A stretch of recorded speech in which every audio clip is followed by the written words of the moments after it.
नमो तस् भगवतो अरहतो सम्मा सम्बुद्धस्स। नमो तस् भगवतो अरहतो सम्मा सम्बुद्धस्स। नमो तस् भगवतो अरहतो सम्मा सम्बुद्धस्स। आज हम तथागत के द्वारा बताया गए इकोनॉमिक्स यानी आर्थिकता पर चर्चा करने वाले हैं।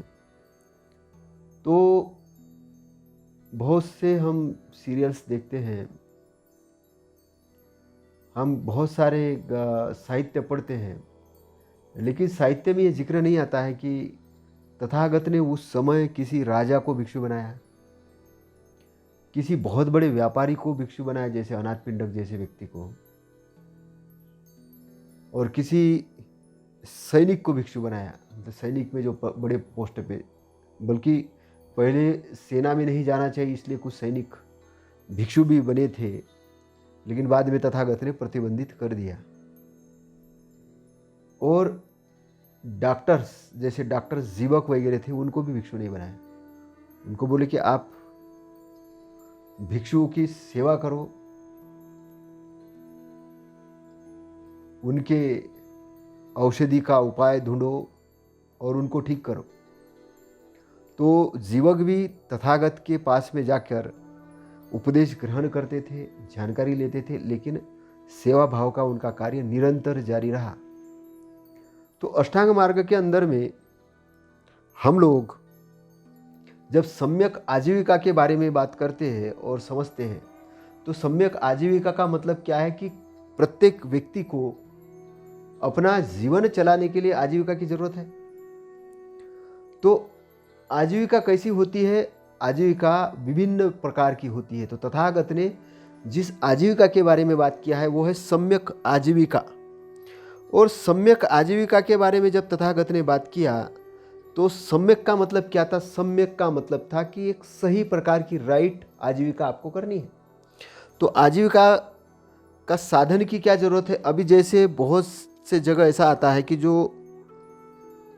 संबोधन करने वाले और प्रवचन देने वाले अधिकतर भिक्षुगण हैं। तो भिक्षुगण हैं तो आज के डेट में हम देखते हैं तो अधिकतर भिक्षुगण हमको ये बताएंगे कि तथागत की ऐसे त्रिवार वंदन करो, ध्यान साधना करो, उपासना करो, ऐसा करो, ये सब बताएंगे, लेकिन जीविका आजीविका पर बातचीत बहुत कम होती है। और जितना जो हमारा वर्ग है अधिकतर बुद्धिस्ट मानने वाला जो भारत के अंदर में, वो अधिकतर नौकरी पेशा वर्ग है और दूसरे नंबर पे किसान पे आता है, किसान, और बाकी फिर मजदूरी करता है प्राइवेट वगैरह। तो उनके अंदर में एक इकोनॉमिक स्ट्रक्चर कैसा डेवलप हो, इकोनॉमिक स्ट्रक्चर कैसा डेवलप हो कि वो ये समझे कि केवल बुद्धिज्म का मतलब केवल ध्यान साधना करना नहीं है, बुद्धिज्म का मतलब केवल केवल केवल प्रवचन सुनना नहीं। बुद्धिज्म का मतलब है कि बुद्धि संगत व्यवहार करना और अपने आप को परिश्रमी बनाकर एक बड़ी पिक्चर क्रिएट करना। क्योंकि इस भारत के अंदर में दो प्रकार की व्यवस्था अभी वर्क कर रही है। एक तो संवैधानिक व्यवस्था है, जो संवैधानिक व्यवस्था आपको सभी प्रकार की अपॉर्चुनिटी देने के लिए तैयार है, और दूसरी जो व्यवस्था है असंवैधानिक है। तो असंवैधानिक जो व्यवस्था है वो आपको संवैधानिक अधिकार छीनने के लिए तैयार है। तो जो असंवैधानिक व्यवस्था है वो व्यवस्था कहीं ना कहीं से वर्ण व्यवस्था को सपोर्ट करती है, जाति व्यवस्था को सपोर्ट करती है, धर्मभेद को सपोर्ट करती है। तो यहाँ पर जो एक दूसरे के साथ जो अन्याय होता है, कई बार तो उसके अवगुण के कारण होता है, लेकिन बहुत बार उसके जाति के कारण, उसके धर्म के कारण, इसके कारण भी उसके ऊपर अत्याचार होता है। तो जैसे हम देखते हैं कि वर्ण व्यवस्था, तो वर्ण व्यवस्था के अंतर्गत क्या था? पेशे निर्धारित थे और वो जन्म आधारित थे। पुरोहित वर्ग का काम था पूजा करना, क्षत्रिय का काम था देश रक्षण करना, और वणिकों का काम था व्यापार करना, और बाकी जो शूद्र है उनका सेवा चाकरी करना। सेवा चाकरी करने में सारा कुछ आता था बढ़ई का काम करना है, तो सब्जी उगाना है, तो गाय धोना है, तो इस टाइप के। और एक ऐसा भी वर्ग था कि जिस वर्ग को मतलब अनटचेबिलिटी के अंदर रखा गया था, और एक अनटचेबिलिटी वाला था कि जिसका काम था केवल सफाई वफाई करना है या मरे हुए जानवरों के उठा के फेंकना है या इस प्रकार के काम करने का कार्य उसको था। और ये एक ऐसा वर्ग था कि जो जंगल में रहता था, तो वो आदिवासी कहलाता था। तो इस प्रकार से अलग अलग प्रकार की जो व्यवस्था थी, जो मनुवाद के अंदर में आधुनिक रूप से या गैर संवैधानिक जो व्यवस्था थी, वो उस व्यवस्था के अंदर में भारत बसा था। लेकिन क्या भारत का स्वरूप ऐसा ही था? ऐसा नहीं है। ये कुछ समय का स्वरूप था, लेकिन इसके पहले की जो सम्राट अशोक की व्यवस्था देखते हैं या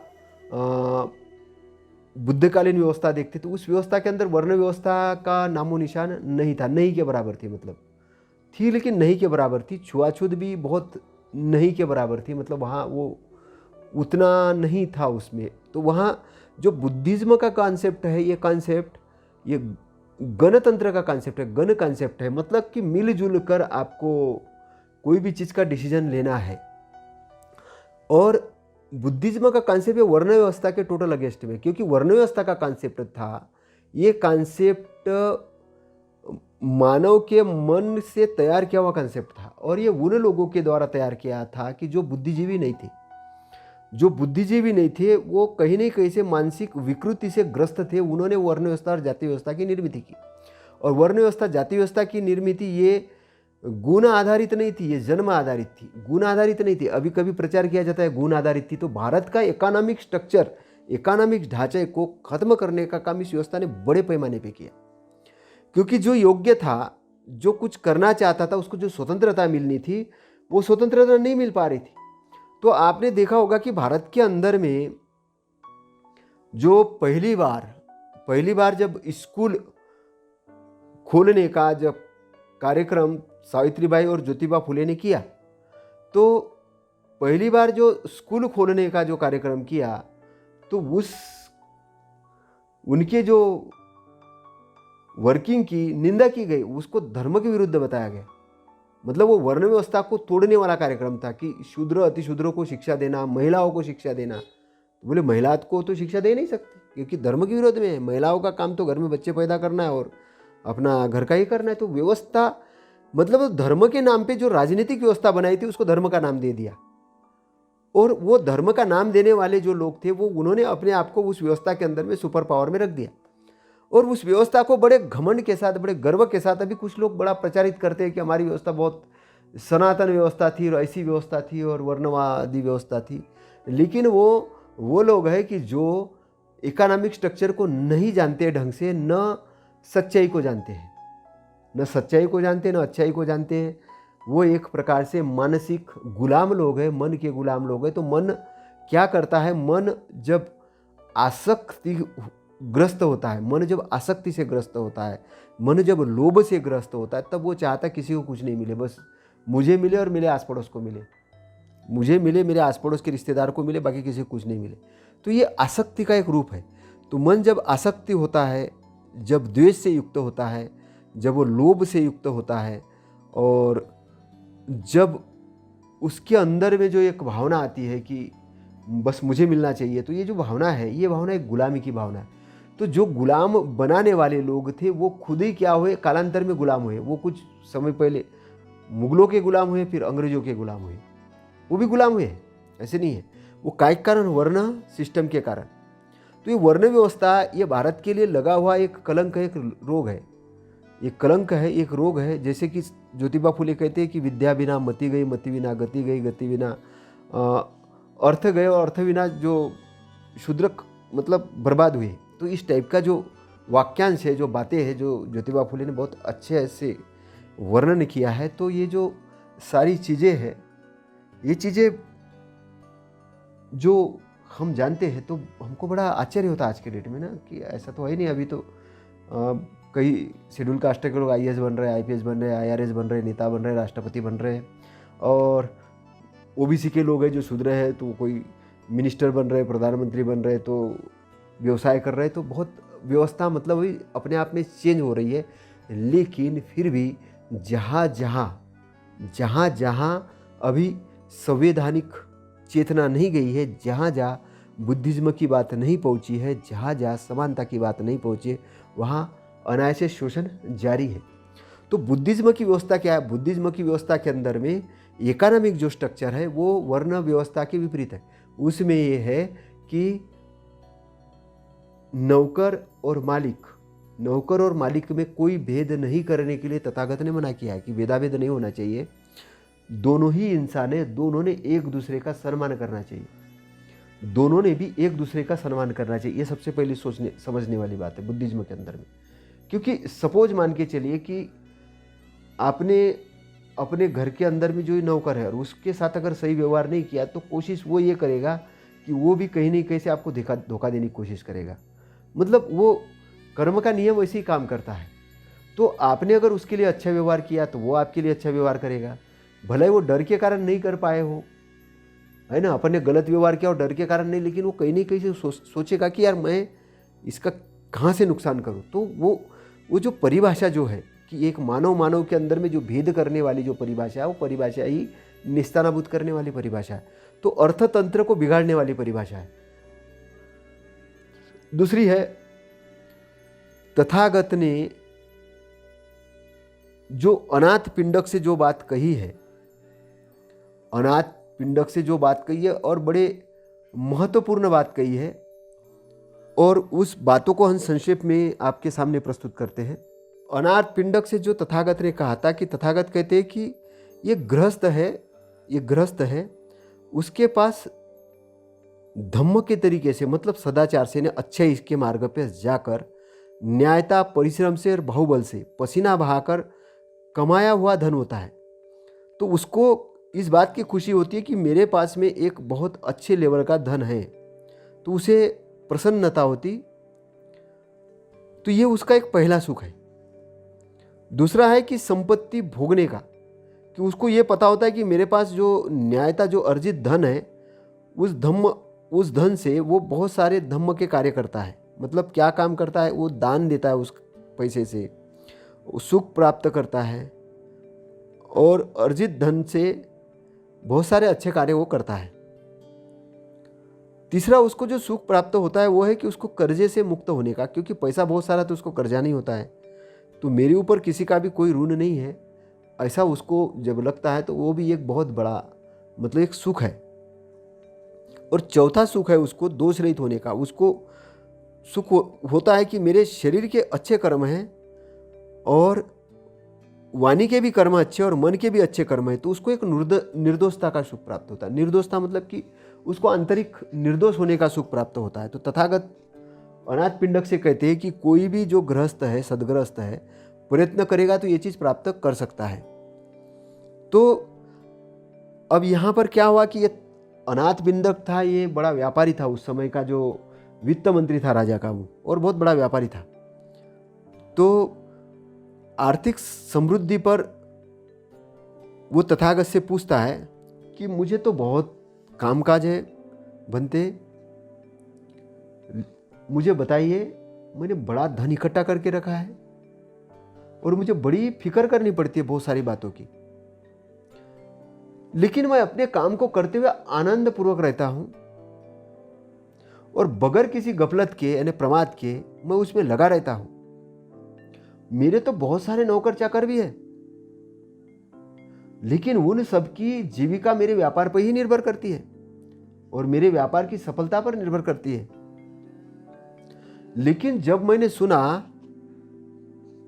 कि आपके जो शिष्य है, जो भिक्षु बन जाते हैं, वो प्रवज्ञा के सुखों का गुणगान करते हैं और गृहस्थ के जीवन की घृणा करते हैं, कहते हैं तथागत ने अपना राज्य और परंपरागत ऐश्वर्य का त्याग कर दिया है और सद्धम्म का पद प्राप्त किया है, और इस प्रकार उन्होंने संसार को निब्बान का रास्ता दिखाया है। तो भंते, मुझे ये बताइए कि जो उचित है वो मैं करना चाहता हूँ, और मेरी तो ये अभिलाषा ही रहती है और है भी कि मैं अपने बंधु बांधवों की सेवा कर सकूं। तो मैं आपसे जानना चाहता हूं और आप मुझे उचित मार्गदर्शन दें कि मैं अपने संपत्ति, अपने घर, कारोबार का त्याग कर दूं और आपकी तरह ही धम्म जीवन का सुख प्राप्त करने के लिए घर से बेघर हो जाऊं। तो आप मुझे उचित मार्गदर्शन बताइए। तो तथागत ने कहा, धम्म जीवन का सुख हर उस व्यक्ति के लिए है जो अष्टांग मार्ग का पथिक है,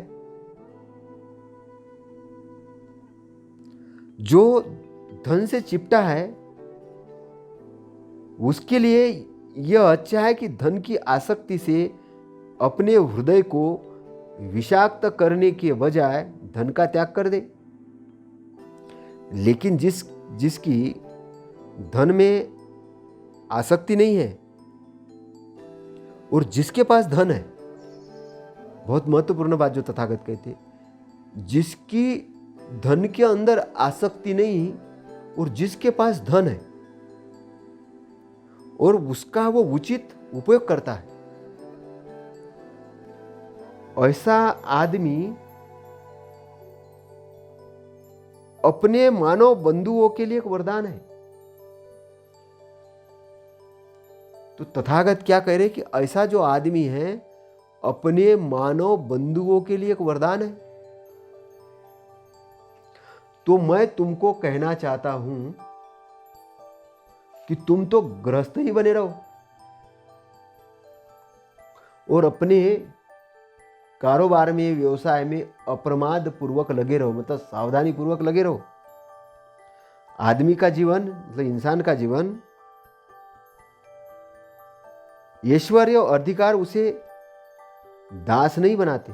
ऐश्वर्य मतलब जो संपत्ति मिलती है, ऐश्वर्य मिलता है, जो अधिकार मिलते हैं, तो उसको जीवन में उसको दास नहीं बनाती ये सब चीजें। किंतु जीवन ऐश्वर्य और अधिकार के प्रति जो आसक्ति है, जीवन ऐश्वर्य और अधिकार के प्रति जो आसक्ति है, वह उसे अपना दास बना लेती है। तो जो ऐश्वर्य अधिकार के प्रति जो आसक्ति है, वह उसे अपना दास बना लेती है। तो आगे तथागत कहते हैं कि कोई भिक्षु इसलिए संसार का त्याग करता है या गृह त्याग करता है कि भिक्षु बन के वो आराम की जिंदगी जिए, तो उससे कोई लाभ नहीं होने वाला उसको। क्योंकि आलस्य का जीवन घृणित जीवन है। आलस्य वाला जो जीवन है वो घृणित जीवन है। निष्क्रिय जीवन का तो बिल्कुल तिरस्कार करना ही चाहिए। तो आगे तथागत ये कहते हैं कि तथागत के धम्म के अंदर में जब तक किसी को अंत प्रेरणा न हो, तब तक व्यक्ति को गृह त्याग करना या संसार के त्याग करने के लिए नहीं कहा जाता है। मनुष्य स्वार्थ की दृष्टि से मुक्ति हो, स्वार्थ की दृष्टि, जो स्वार्थ की एक दृष्टिकोण होता है, उससे मुक्त हो, उसका हृदय शुद्ध हो, उसे भोगादि सुखों की प्यास न हो और वह श्रेष्ठ जीवन को व्यतीत करे, तो फिर व्यक्ति चाहे जो करे, चाहे वह शिल्पकार हो, चाहे वो व्यापारी हो, चाहे राजा का अधिकारी हो, या चाहे संसार त्याग करके ध्यान भावना करता हो, उसे अपना कार्य पूरे दिल से करना चाहिए। उसे परिश्रमी और उत्साही होना चाहिए। यदि वे उस कमल की तरह जो पानी में रहता हुआ भी पानी से अछूता रहता है, जीवन संघर्ष में लगे रहने पर भी जो अपने मन में ईर्ष्या और घृणा को स्थान नहीं देते, और यदि वे इस संसार में रहते हुए भी स्वार्थ भरा नहीं बल्कि परमार्थ भरा जीवन व्यतीत करते हैं, तो इसमें कुछ भी संदेह नहीं है कि उनका मन आनंद, शांति और सुख से भर जाएगा। उनका मन आनंद, सुख, शांति से बिल्कुल भर जाएगा। तो कमल के जैसे रहना है। पानी में कमल रहता है लेकिन पानी को अपने अंदर नहीं लेता। कीचड़ में रहता, कीचड़ की दुर्गंध को नहीं लेता है। पानी में रहता है, तो जीवन में भी ऐसे ही रहना है। आपके पास सारे प्रकार के लोग आएंगे लेकिन उनके दुर्गुण अंदर नहीं लेना है, अपने सद्गुणों के साथ में रहना है। उनके बीच में भी उनके दुर्गुण नहीं लेना है, अपने सद्गुणों के साथ उनके बीच में रहना है, क्योंकि संसार में एक जैसे लोग नहीं मिलेंगे। तथागत से बातचीत से हमको यह आभास होता है कि तथागत ने एक तो दरिद्रता की प्रशंसा नहीं की, कि दरिद्र को ये नहीं कहा कि तुम दरिद्र हो, गरीबों को ये नहीं कहा, बल्कि एक स्थान में तो उन्होंने ये कहा कि गरीबी सबसे बड़ी बीमारी है, और गरीबों को ये नहीं कहा कि तुम संतुष्ट रहो, गरीबी में बने रहो। इसके बदले उन्होंने धन का स्वागत किया है और उसे वरदान भी कहा है। लेकिन विरोध किस चीज का किया? आसक्ति का विरोध किया है, उदारता का स्वागत किया है। आसक्ति का विरोध किया है, उदारता का स्वागत किया है, और अच्छे मार्गों से धन प्राप्त करने का स्वागत किया है। गलत मार्ग से धन प्राप्त करने का विरोध किया है, क्योंकि जिस मार्ग से अगर आप धन प्राप्त कर रहे हो उससे जनहित के बजाय जन हानि होती है, तो जन हानि होने वाले मार्ग का उन्होंने विरोध किया है। और यही नहीं, उन्होंने ये भी कहा कि आपके सगे संबंधी रिश्तेदार भी अच्छे मार्ग से धन कमाए, इधर भी आप उनको सीख दे सको, मतलब सिखाओ।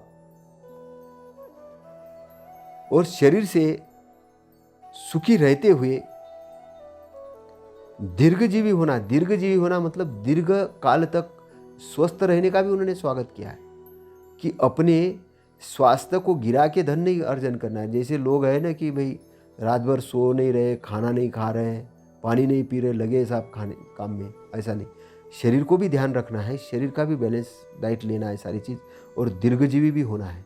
दीर्घजीवी होने का उन्होंने स्वागत किया है, स्वास्थ्य का भी स्वागत किया। और इसमें उन्होंने एक चीज़ और भी कहा कि किसी ने तालमेल करने के लिए कहा कि धन और स्वास्थ्य के अंदर, तो उन्होंने कहा स्वास्थ्य सबसे बड़ा धन है, स्वास्थ्य सबसे बड़ा धन है।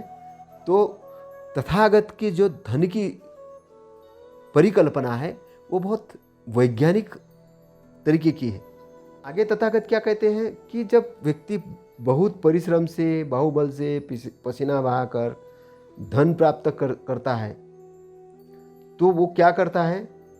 वो अपने गृहस्थी जीवन को भी आनंदित करता है और अपने गृहस्थ जीवन में भी आनंदमग्न रहता है।